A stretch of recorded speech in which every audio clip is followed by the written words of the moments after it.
حال لي أعناق النصوص الشرعية أو تطويع الأحكام الدينية لموافقة الممارسات التقليدية التي نشأت وترعرعت في أحضان غير المسلمين، بل إن ما كان منها مقبولا في ديننا فإننا نقبله، وما لم يكن كذلك فيجب أن نرفضه مطلقا ولا نخلق له المبررات والمعاذير. كما يجب أن يختلف التكافل عن التأمين التقليدي في المحتوى والمضمون، فكذلك يجب أن يختلف عنه في الصورة والشكل الظاهري.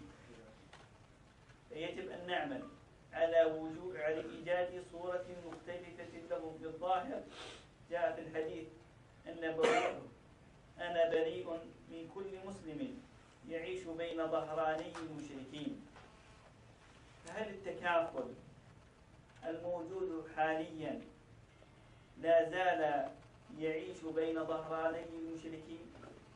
هذا سؤال أوجهه إلى صناع القرار في شركات التكافل، وأختتم به هذه المقالة، وأصلي وأسلم على نبينا محمد وعلى آله وصحبه أجمعين.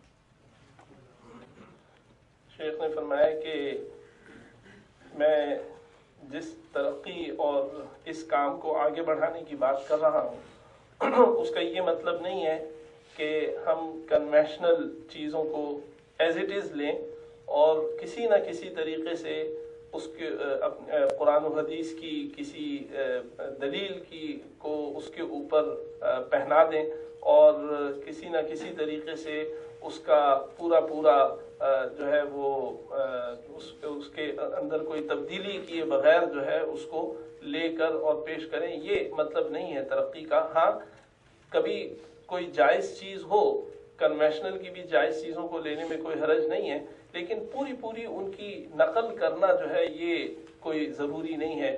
ہمارے اندر اتنی ہمت ہونی چاہیے، اتنی صلاحیت ہونی چاہیے کہ ہم جو ہیں وہ نئی چیزوں کے بارے میں بھی سوچ سکیں، اور ہماری جو پروڈکٹس ہیں تکافل کی وہ کنونشنل سے مختلف نظر بھی آئیں، تو اس کی کوشش ہونی چاہیے. اور انہوں نے ایک حدیث سے جو ہے وہ استدلال کیا کہ کچھ اس معنی کی بات جو ہے وہ سمجھ میں آتی ہے اور اس پر غور کرنا چاہیے کہ آپ صلی اللہ علیہ وسلم نے بہت برا بتایا ہے ایسے مسلمان کو جو بلا ضرورت مشرکوں کے درمیان جا کر رہے، غیر مسلموں کے درمیان جا کر رہے. تو جس طریقے سے غیر مسلموں کے درمیان بلا ضرورت رہنے سے ان کی ثقافت اور ان کی چیزوں کا اثر آدمی کے اوپر آ جاتا ہے، اسی لیے یہ چیز ناپسندیدہ ہے. تو ایسے ہی اگر ہم اپنے آپ کو ان سے جدا کرنے کی کوشش نہ کریں اور اپنی پروڈکٹس کو ان سے الگ کرنے کی کوشش نہ کریں تو یہ بھی کچھ اسی کے قریب بات ہوگی. اس لیے اس پر غور کرنا چاہیے اور اس کی بھرپور جو ہے وہ محنت اور کوشش کرنی چاہیے، اور اسی پر انہوں نے اپنی بات کا اختتام کیا.